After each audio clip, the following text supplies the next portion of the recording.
최단비 변호사와 함께 김영란법에 대한 이 알듯 모를 듯 일상생활에서 과연 이건 괜찮은가라는 궁금증들이 많이 있는데요. 이런 부분들을 좀 자세히 살펴보도록 하겠습니다. 안녕하십니까? 안녕하세요. 예. 자, 일단 그 헌법의 위헌이 아니다 이런 네. 결정이 일단 내려졌는데요. 헌법재판소가 어떤 취지로 이런 결정을 내렸는지 설명을 먼저 해주시죠. 네, 이 김영란법에 대해서는 크게 네 가지 쟁점이 있었습니다. 이 네 가지 쟁점에 대해서 이 합헌인지 위헌인지 여부가 어제 결정돼서 결국 네 가지 쟁점 모두 합헌이다라고 헌법재판소는 판단을 했는데요. 그 네 가지 쟁점은 먼저 첫 번째로는 여기 이 법이 적용되는 것에 공무원뿐만이 아니라 언론인과 사립학교 교원도 포함되는지 여부였습니다. 여기에 예. 대해서는 이런 민간의 영역까지도 법이 적용을 해야 되는가, 국가가 개입해야 되는가에 대해서 문제가 됐었는데 헌법재판소는 합헌이다라고 했습니다. 언론인과 사립학교 교원 같은 경우에도 이러한 부정부패에 대한 파급 효과가 클 수 있기 때문에 적용되는 것은 괜찮다라고 판단을 했고요. 예. 두 번째로는 이 배우자 신고 의무 조항이 있습니다. 이 공무원이라든지 법의 적용을 받는 배우자들이 알게 됐을 때 신고를 하는 의무 조항이 있는데 이것이 본인의 범죄까지도 신고를 해야 되는 것이 맞느냐 이러한 얘기들이 있었는데요. 이 부분 같은 경우에도 합헌이다라고 했고요. 또 다음 세 번째, 네 번째 거의 유사한데 경조사비라든지 아니면 선물 같은 것들에 대한 조항을 다 대통령령에 위임하는 경우라든지 아니면 사회상규 같은 것이 너무 좀 폭넓지 않느냐라고 했는데 이 부분도 다 괜찮다라고 헌법재판소는 판단했습니다. 예. 근데 이제 살다 보면 주변 사람들한테 3만 원 이상 밥 얻어먹는 경우도 그렇죠. 있고 선물도 사실 5만 원 넘는 선물 받은 적도 있습니다. 그리고 뭐 경조사비 친하면 10만 원도 드리는 것 아니겠습니까? 자, 그럼 이게 다 지금 뭐 문제가 되는 건지 어떤 건지 이런 부분들에 대해서 조금 의아해하고 알듯 모를 듯한 네. 부분들이 많은데요. 하나하나 좀 몇 가지만 살펴보도록 하겠습니다. 구체적인 사례인데요. 부정청탁 부분이 있고 이제 금품 수수와 관련된 부분이 있습니다. 네. 부정청탁과 관련된 부분에 병원을 갔는데요. 화면 보도록 하겠습니다. 자, 병원을 갔는데 이 아무래도 이제 누구나 다 빨리 그 받고 싶은 그런 심정이 있을 거 아닙니까? 병원에 마침 아는 분이 병원에서 근무를 하고 있었어요. 네. 그래서 우리 부모님이 지금 아파서 정말 걱정인데 지금 많이 기다려야 된다고 합니다. 조금 일찍 좀 치료를 받고 아니면 뭐 수술이라도 조금 며칠이라도 좀 당길 수 없을까요? 부모님이 너무 고통스러워합니다라고 하면 이거 위반입니까 아닙니까? 일단 국공립병원과 사립병원이 갈라집니다. 어허. 국공립병원에서 너무 아픈데 저 대기 순번 좀 당겨주세요. 이럴 경우에는 부정청탁에 해당한다라는 게 현재 이 김영란법의 해석이고요. 예. 다만 이러한 부정청탁과 관련돼서는 국공립병원에서만 적용되기 때문에 해당에 가서 이렇게 부탁을 한 곳이 사립병원이다. 예. 이럴 곳에는 이 법이 적용되지 않습니다. 그러면 뭐 특정 병원을 얘기해서 그럽니다만 서울대병원 가서 부탁하면 위반이고 부정청탁이죠. 예. 저기 삼성병원 가서 부탁하면 괜찮은 아닙니다. 거예요? 네. 예. 자, 그런 부분들이 좀 있는데요. 그러면 그 결혼식장을 이번엔 한번 가보도록 하겠습니다. 결혼식장인데요. 친구야, 딸 결혼 축하해. 축의금도 하고 내가 선물 하나 샀어. 고마워라고 얘기를 합니다. 그런데 축의금 이제 10만 원이잖아요. 네. 근데 축의금은 5만 원 정도를 했는데 선물 5만 원짜리 사기는 좀 그래서 뭐 한 10만 원짜리를 샀습니다. 근데 이제 두 개 이제 합치면은 15만 원이 넘는 네. 거죠. 선물도 5만 원을 넘으면 안 그렇죠. 되니까. 자, 그러면은 뭐 축의금 8만 원, 선물 뭐 4만 원, 뭐 이렇게 해서 10만 원이 넘으면 이것도 해당이 되는 거예요. 네, 사실은 축의금 기준은 10만 원이고 선물은 5만 원이잖아요. 그래서, 네. 그래서 축의금은 10만 원보다 적게 8만 원, 선물은 5만 원보다 적게 4만 원 이렇게 했다고 하더라도 그 두 가지를 합쳤을 때 10만 원이 넘으면 이것도 김영란법에 적용이 됩니다. 그래서 이런 경우들은 김영란법 위반이 되고요. 이럴 경우 예를 들면은 딸이 결혼식에 갔으니까 이 아버지인 공무원에게 직접 주지 않고 딸에게 줬단 말이죠. 이럴 예. 경우에는 그러면 김영란법 위반인가? 어. 이런 경우는 조금 애매한 부분이 있어요. 딸한테. 예, 예. 왜냐하면 지금 김영란법에서는 이런 부분에 대해서 명확하게 규정하고 있지 근데 가족이잖아요, 않습니다. 딸도. 예, 그렇지만 지금 배우자 같은 규정만 있거든요. 하지만 이것이 궁극적으로는 이제 형법 같은 것들을 해석을 해본다면 형법도 뇌물을 줬을 때 제3자한테 줘도 결국은 공무원에게 주는 것과 같을 경우에 처벌하는 규정들이 있거든요. 그래서 궁극적으로 이제는 법원의 해석을 따라야겠지만 딸에게 직접 줬다 하더라도 이것이 결국은 뭐 공무원이라든지 사립학교 교원 아니면 언론에게 주기 위한 다른 방편이라고 봤다면은 처벌될 가능성이 있다고 보입니다. 예, 알겠습니다.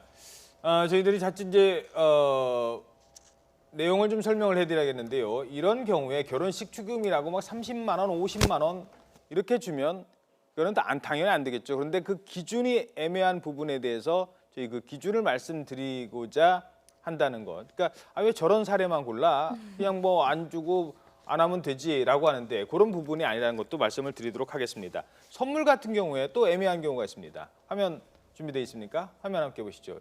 선물은 지금 김영란법에서는 5만 원이잖아요. 네. 근데 5만 원짜리가 아니라 7만 원짜리 선물이었는데 할인을 받았답니다. 49,900원. 네. 이거는 5만 원짜리입니까? 49,900원짜리입니까? 7만 원짜리입니까? 굉장히 애매하죠. 사실은 이 법들이 굉장히 좀 적용이 애매해서 이런 문제들이 계속 생기고 우리 사회에 우리 실생활에서 적용돼야 되기 때문에 이런 궁금증들이 생길 수가 있는데 정답부터 말씀드리면 이것은 할인 가격, 그러니까 실제 거래 가격을 기준으로 판단을 합니다. 그래서 예. 원칙은 7만 원이라도 할인을 했을 때 5만 원 이하잖아요. 이럴 예. 경우에는 실거래 가격이 기준이 되기 때문에 예. 처벌이 되지 않습니다. 근데 사실 저 단계 이전에요. 저는 뭘 묻고 싶냐면 뭐 예를 들어서 한과 선물 세트가 네. 왔어요.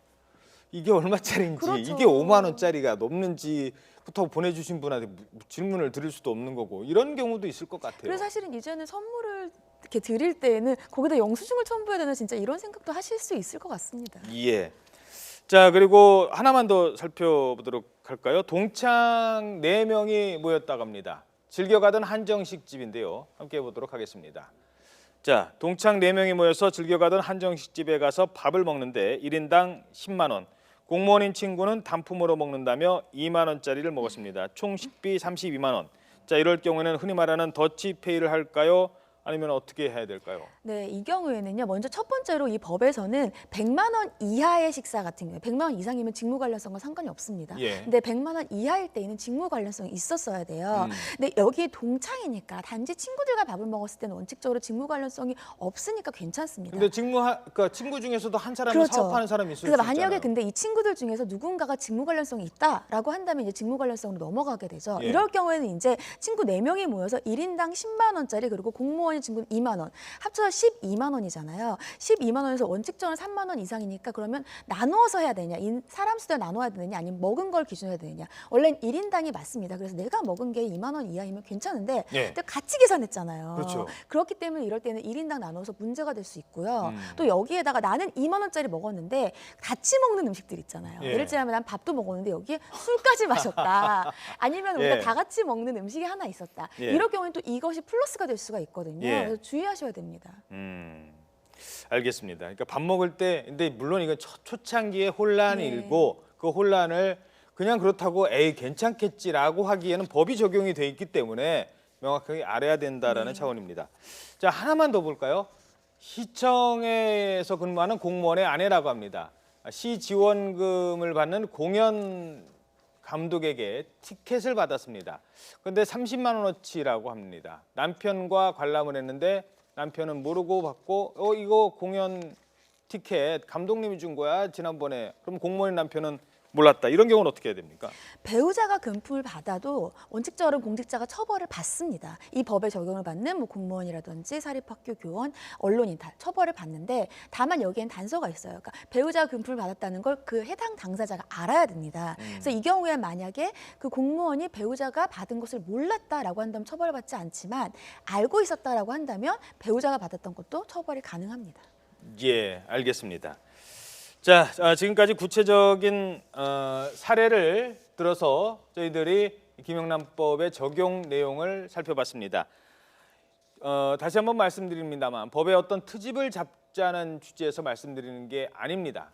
이 투명성을 요구하는 사회고 당연히 지켜져야 하는데 워낙 우리가 잘 모르던 분야고 실제로 이런 걱정들을 하시는 공직자들, 뭐 언론인도 마찬가지고 많이 있습니다. 그런 부분에서 그런 취지에서 새로 구성을 했다는 점도 다시 한번 말씀드리겠습니다. 자, 김영란법 9월 28일부터 어떻게 시행되는지 장민정의과 다시 한번 정리해드리겠습니다. 헌법재판소의 합헌 결정에 따라 9월 28일부터 시행되는 김영란법. 지금 들으신 것처럼 알쏭달쏭 모호한 부분이 있다는 지적도 있는데요. 어떤 법인지 간단하게 설명드리겠습니다. 원래 이름은 공직자 부정청탁 및 금품 등 수수의 금지에 관한 법률이죠. 이름처럼 부정청탁, 금품 수수 이렇게 크게 두 가지로 나뉩니다. 먼저 부정청탁입니다. 이제 공직자 등은 직접이든 아니면 제3자를 통해서든 부정한 부탁을 받아서는 안 됩니다. 이 사실이 적발되면 2년 이하의 징역이나 1,000만 원에서 3,000만 원의 과태료가 부과됩니다. 금품수수 뒷돈을 받는 것도 당연히 안 되죠. 적발되면 역시 3년 이하의 징역 또는 3,000만 원 이하의 벌금을 물게 됩니다. 대상은 논란이 됐던 것처럼 광범위합니다. 국가, 지방, 공무원을 비롯해 공직, 유관단체 임직원, 학교 교직원, 언론사 종사자와 그 배우자들까지 약 400만 명 이상이 될 것으로 추정이 되고 있습니다. 앞에 대상에 포함되는 사람들은 직무 관련성이 있는 사람에게서 일정 비용 이상의 선물과 식사를 받으면 안 됩니다. 식사는 3만 원, 선물은 5만 원이 한도고요. 경조사 비용도 10만 원 이상을 받으면 과태료를 내야 합니다. 3, 5, 10 식사, 선물, 경조사비 이렇게 기억하시면 되겠습니다.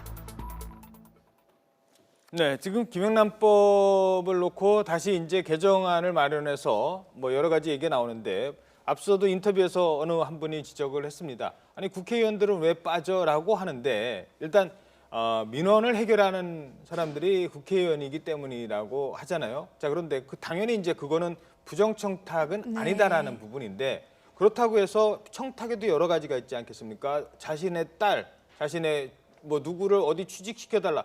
지금 언론에 문제가 됐던 건 늘 그런 거였지. 그렇죠, 네. 우리 마을에 다리 놔준 걸 갖다 누가 문제를 삼았었습니까? 뭐 그런 부분도 좀 애매한 게 있는 것 같아요. 네, 사실 이제 지적받는 부분이 그 부분입니다. 이 국회의원이 모두 다 빠지는 건 아니고 부정청탁에서 공익 목적을 위한 경우에만 이제 면제가 되게 되는데 그렇죠. 말씀하신 것처럼 그 공익 목적에 대한 기준이 굉장히 모호할 수밖에 없습니다. 특히 우리나라 같은 경우에는 법에서 국회의원의 로비 같은 것들을 입법적으로 보장하고 있지 않지 않습니까? 예. 그렇기 때문에 법에서 보호하고 있는 공익 목적이 무엇인지에 대해서는 아직까지 명시적인 해석이라든지 구체적인 기준이 없기 때문에 그런 부분들에 대해서는 추후에 보완이 필요할 것으로 보입니다. 그렇죠. 그러니까 국회의원들도 3만 원 이상 밥 먹으면 안 되고 그렇죠. 그 5만 원짜리 선물 받으면 안 되는 거예요. 네. 그 부정청탁 및 금품수수에서 금품수수는 포함이 되는 거고 네. 부정청탁의 대상 중에 민원인들의 그 애로사항은 해결해 드릴 수 있다라는 것 아니겠습니까? 네, 맞습니다.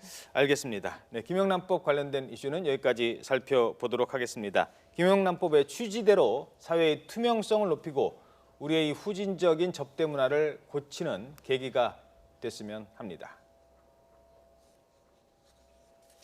네, 지금까지 최단비 변호사와 함께 김영란법에 대해서 살펴봤습니다. 고맙습니다.